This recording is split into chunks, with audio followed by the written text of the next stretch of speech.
Oggi giornata speciale per le colline dell'UNESCO, ci può spiegare cosa è successo questa mattina? Sono venuti a trovarci gli amici di Mela Verde e quindi abbiamo avuto l'occasione di poter far conoscere queste colline anche attraverso il piccolo schermo. Ci sono altri progetti che ci può svelare in questo senso? Comunque, come si sta muovendo la macchina organizzativa per far conoscere questo territorio? Ma diciamo che nei prossimi mesi avremo diversi appuntamenti con la stampa e con la televisione e devo dire che c'è grande interesse e fermento nei confronti di queste colline. Da quello che ha potuto vedere finora, quali sono gli aspetti che interessano di più i media o comunque gli interessati fuori regione?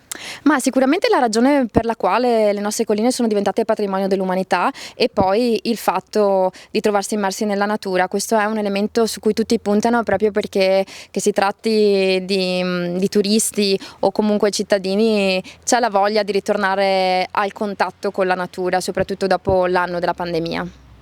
In qualità di presidente di questa associazione, quali sono gli aspetti che vorrebbe venissero sottolineati di più nei mesi a venire?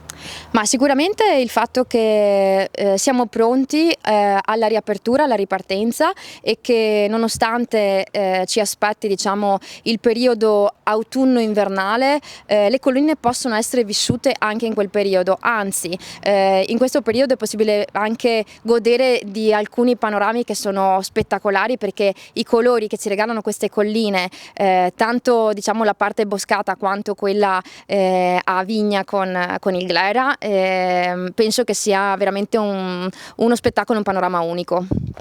Le colline che circondano Cadelpoggio sono di nuovo protagonista di un'altra iniziativa. Come titolare di questa attività, come commenta?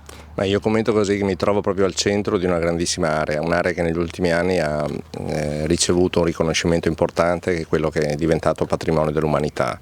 All'interno di quest'area per fortuna esiste una realtà come la nostra che in qualche maniera cerca con le sue potenzialità di aiutare questo processo di divulgazione di un territorio meraviglioso e che oggi è una spinta importante per il panorama veneto.